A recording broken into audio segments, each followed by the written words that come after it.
ದೆಹಲಿಯಲ್ಲಿ ಪ್ರಧಾನಿ ಮೋದಿ ಅವರನ್ನ ಭೇಟಿ ಮಾಡಿದ್ದಾರೆ ಸಿಎಂ ಸಿದ್ದರಾಮಯ್ಯ. ಸಂಸತ್ ಭವನದಲ್ಲಿ ಮೋದಿ ಭೇಟಿ, 6 ಡಿಮ್ಯಾಂಡ್ ಅನ್ನು ಇಟ್ಟಿದ್ದಾರೆ ಸಿಎಂ. ದೆಹಲಿಯಲ್ಲಿ ಪ್ರಧಾನಿ ಮೋದಿ ಹಾಗೆ ಸಿಎಂ ಸಿದ್ದರಾಮಯ್ಯ ಭೇಟಿಯಾಗಿದ್ದಾರೆ. ಸಂಸತ್ ಭವನದಲ್ಲಿ ಮೋದಿಯನ್ನ ಭೇಟಿ ಮಾಡಿ 6 ಡಿಮ್ಯಾಂಡ್ಗಳನ್ನ ಸಿಎಂ ಇಟ್ಟಿದ್ದಾರೆ.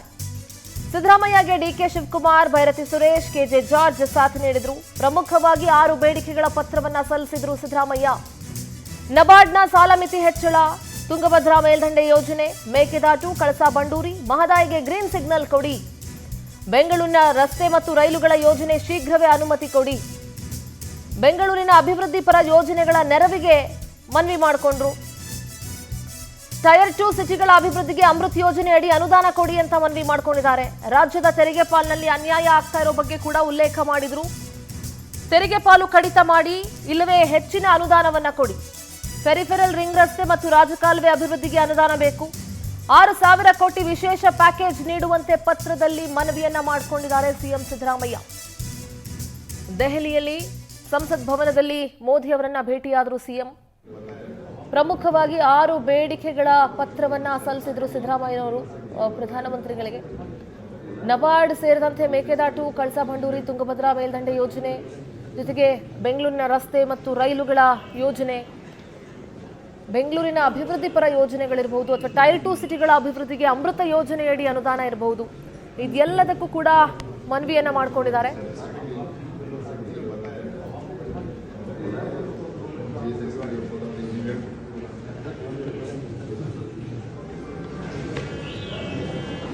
ತೆರಿಗೆ ಪಾಲನಲ್ಲೂ ಕೂಡ ಅನ್ಯಾಯ ಆಗ್ತಾ ಇದೆ.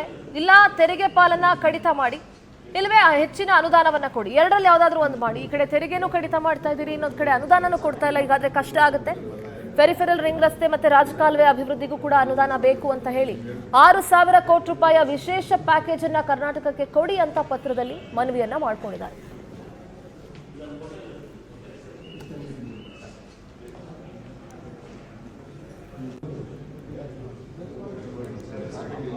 ಓಕೆ, ಸಿದ್ದರಾಮಯ್ಯನವರು ಪತ್ರದಲ್ಲಿ ಏನೆಲ್ಲ ಡಿಮ್ಯಾಂಡ್ಗಳನ್ನು ಇಟ್ಟಿದ್ದಾರೆ, ಯಾವೆಲ್ಲ ಡಿಮ್ಯಾಂಡ್ಗಳನ್ನು ಇಟ್ಟು ಮನವಿ ಪತ್ರವನ್ನು ಸಲ್ಲಿಸಿದ್ರು ನೋಡಿ. ಮೋದಿಗೆ ಸಿಎಂ ಮನವಿ ಮಾಡ್ಕೊಂಡಿರೋದು ನಬಾರ್ಡ್ನ ಅನುದಾನ ಹೆಚ್ಚಳ ಮಾಡಿ.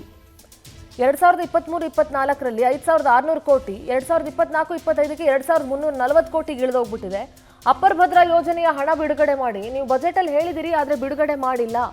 2023-24ರ ಬಜೆಟ್ನಲ್ಲಿ 5,300 ಕೋಟಿ ಘೋಷಿಸಿದ್ರಿ ನೀವು, ಆದರೆ ಅದನ್ನು ರಿಲೀಸ್ ಮಾಡಿಲ್ಲ. ದಯವಿಟ್ಟು ಅದನ್ನು ಬಿಡಿ. ಮೇಕೆದಾಟು, ಕಳಸಾ ಬಂಡೂರಿ, ಮಹದಾಯಿಗೆ ಗ್ರೀನ್ ಸಿಗ್ನಲ್ ಕೊಡಿ, ಇದರಿಂದ ಸಾಕಷ್ಟು ಸಮಸ್ಯೆಗಳು ಬಗೆಹರಿಯುತ್ತೆ. ಜಲಶಕ್ತಿ ಸಚಿವಾಲಯದಿಂದ ಒಪ್ಪಿಗೆ ಕೊಡಿಸಿ ಅಂತ ಮನವಿಯನ್ನ ಮಾಡಿಕೊಂಡ್ರು. ಬೆಂಗಳೂರಿನ ರಸ್ತೆ ಮತ್ತೆ ರೈಲುಗಳ ಯೋಜನೆ ಶೀಘ್ರ ಆರಂಭ ಆಗಬೇಕು, ಅದಕ್ಕೆ ಅನುಮತಿ ಕೊಡಿ. ನಗರಾಭಿವೃದ್ಧಿ, ರೈಲ್ವೆ ಹೆದ್ದಾರಿ ಸಚಿವಾಲಯಕ್ಕೆ ಸೂಚಿಸಿ ಅಂತ ಹೇಳಿ ಮನವಿಯನ್ನ ಮಾಡಿಕೊಂಡ್ರು. ಹಾಗಾಗಿ ನಗರಾಭಿವೃದ್ಧಿ ಸಚಿವ ಭೈರತಿ ಸುರೇಶ್ ಕೂಡ ಹೋಗಿದ್ರು. ರಾಜ್ಯದ 13 ಮಹಾನಗರಗಳ ಅಭಿವೃದ್ಧಿಗೆ 10,000 ಕೋಟಿ ಬೇಕು ಅಂತ ಮನವಿ ಮಾಡಿಕೊಂಡಿದ್ದಾರೆ. ಟೈರ್ 2 ಸಿಟಿಗಳ ಅಭಿವೃದ್ಧಿಗೆ ಅಮೃತ ಯೋಜನೆಯಡಿ ಅನುದಾನವನ್ನು ರಿಲೀಸ್ ಮಾಡಿ ಅಂತ ಮನವಿ ಮಾಡಿಕೊಂಡಿದ್ದಾರೆ. ರಾಜ್ಯದ ತೆರಿಗೆ ಪಾಲಿನಲ್ಲಿ ಅನ್ಯಾಯ ಆಗ್ತಾ ಇದೆ ಅನ್ನೋದ್ರ ಬಗ್ಗೆ ಕೂಡ ಆ ಪತ್ರದಲ್ಲಿ ಉಲ್ಲೇಖ ಮಾಡಿದ್ದಾರೆ. ತೆರಿಗೆ ಪಾಲು ಕಡಿತ ಮಾಡಿ, ಇಲ್ಲ ಅಂದ್ರೆ ಹೆಚ್ಚಿನ ಅನುದಾನವನ್ನ ಕೊಡಿ. ಪೆರಿಫೆರಲ್ ರಿಂಗ್ ರಸ್ತೆ ಮತ್ತೆ ರಾಜಕಾಲುವೆ ಅಭಿವೃದ್ಧಿ ಮಾಡಬೇಕು, ಅದಕ್ಕೂ ಕೂಡ ಅನುದಾನ ಬೇಕು. ಹೀಗೆ 6,000 ಕೋಟಿ ರೂಪಾಯಿನ ವಿಶೇಷ ಪ್ಯಾಕೇಜ್ ಕೊಡಿ ಅಂತ ಪತ್ರದಲ್ಲಿ ಮೋದಿ ಅವರಿಗೆ ಸಿಎಂ ಮನವಿಯನ್ನ ಮಾಡಿಕೊಂಡಿದ್ದಾರೆ.